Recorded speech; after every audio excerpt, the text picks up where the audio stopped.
Smart बनने का सबसे अच्छा तरीका जो मेरे को मेरे गुरु ने सिखाया था, मैं आपको सिखा देता हूँ। क्या है?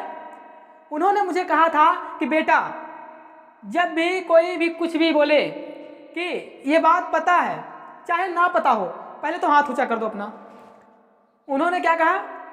पहले तो हाथ ऊंचा कर दो अपना। मैंने कहा ये क्या बात कर रहे हो, पता ही नहीं, फिर कैसे हाथ ऊंचा कर दूं मैं? तो उन्होंने कहा कि यही तो है सीक्रेट, कि अगली बार जब हाथ ऊंचा करोगे ना तो पता करके आओगे पहले। बात समझ में आ रही है ना? कि जब हाथ ऊंचा करेगी तो अब तो बताना ही पड़ेगा। जब नहीं पता होगा तो तुम्हारी क्या होगी, थोड़ी सी बेइज्जती होगी ना, थोड़ी सी इंसल्टी होगी। लेकिन उसके बाद क्या होगा, वो तुम्हारा जीवन बदल देगा।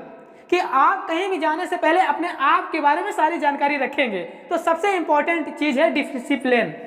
एक बार क्या हुआ कि एक राज्य में बहुत बूढ़ा व्यक्ति था, लगभग 60-65 साल का था वो व्यक्ति, और ज्यादा उम्र होगी उसकी, लेकिन वो लगता 35-40 का था।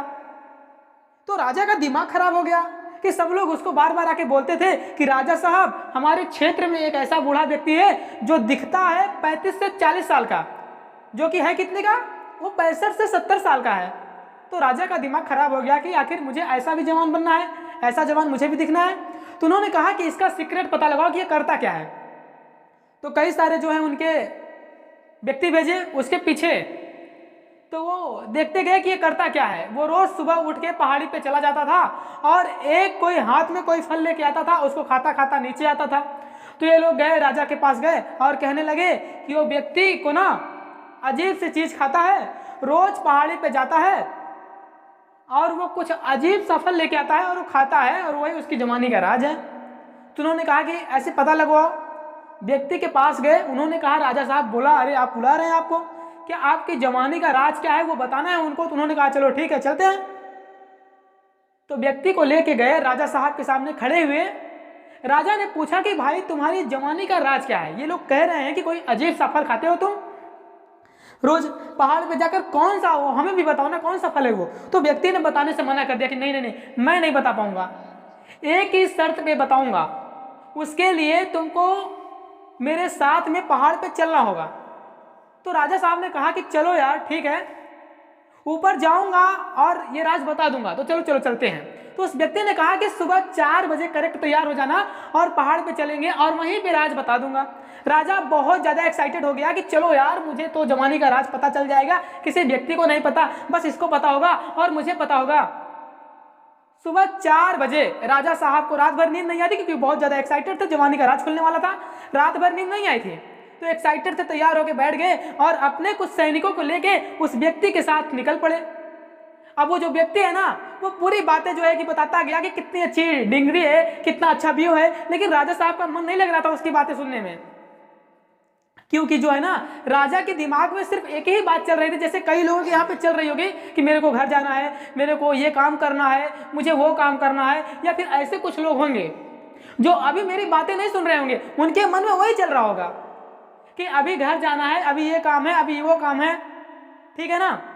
तो राजा के मन में सिर्फ वही बात चल रही थी। अब आधी दूर गया और राजा बहुत ज्यादा थक गया, कहने लगा कि नहीं नहीं, आप मेरे से नहीं चला जाता है, मैं चल ही नहीं पाऊंगा। आप एक काम करो, मेरे ये जो मेरे सैनिक हैं, सिपाही हैं, इनको लेके जाओ और वो फल कौन सा है वो बता देना इनको, वो बता देंगे। तो उसने कहा कि नहीं, ऐसा बिल्कुल भी नहीं होगा, आपको मेरे साथ चलना ही होगा, तभी आपको ये सीक्रेट पता चलेगा। राजा ने कहा कि अरे यार चलो ठीक है। तकरीबन 2 घंटा बीत गया, 4 बजे से 6 बज गए, एकदम जो कि ब्रह्म मुहूर्त, सूर्य देव प्रकट हो गए सुबह सुबह। ये लोग ऊपर जाके खड़े हो गए और राजा इधर उधर ढूंढने लगा कि अरे कहाँ मिलेगा, कहाँ लगा है वो फल। लेकिन राजा को कोई भी ऐसा जो है वृक्ष नहीं दिखा, झाड़ नहीं दिखा जो कोई यूनिक हो, जो कुछ अलग हो। राजा का फिर दिमाग खराब हो गया। व्यक्ति से पूछा कि वो कौन सा फल है, बताओ, आपको पता होगा, मैं तो ऊपर आ गया हूँ अब। व्यक्ति ने कहा कि धीरज रखिए, चलिए मेरे साथ चलिए। व्यक्ति लेकर गया, एक बैर के पेड़ के सामने लेकर गया और कहा कि यही है वो वृक्ष। राजा का दिमाग तो वहीं पे खराब हो गया, बोला पागल है क्या तू, ये तो बैर का पेड़ है, ये पेड़ तो नीचे भी मिल जाते, मैं अपने सिपाहियों से कह देता वो तोड़कर मुझे ला देते और मैं खा लेता, पागल बनाने के लिए लाए हो मुझे। उसने कहा कि नहीं नहीं, बिल्कुल भी नहीं। बोले इससे कैसे जवानी आएगी? उसने कहा कि इससे जवानी बिल्कुल नहीं आएगी, लेकिन इसको खाने से पहले का जो प्रोसेस है ना, जो मैं लगभग 30-35 साल से कर रहा हूं, उससे जवानी आएगी। राजा के कुछ समझ में नहीं आया। उसने कहा कि बता क्या है वो प्रोसेस। उसने कहा कि 30 से 35 साल हो गए हैं, मैं हर रोज प्रतिदिन सुबह 4 बजे उठकर इस पहाड़ी पर आता हूं, इस फल को तोड़ता हूं और खाते खाते नीचे जाता हूं, और उसी चक्कर में मेरा व्यायाम हो जाता है और मेरा शरीर जो है ना वो तंदुरुस्त रहता है, और इसीलिए मैं जवान हूं। इसे कहते हैं पावर ऑफ डिसिप्लिन।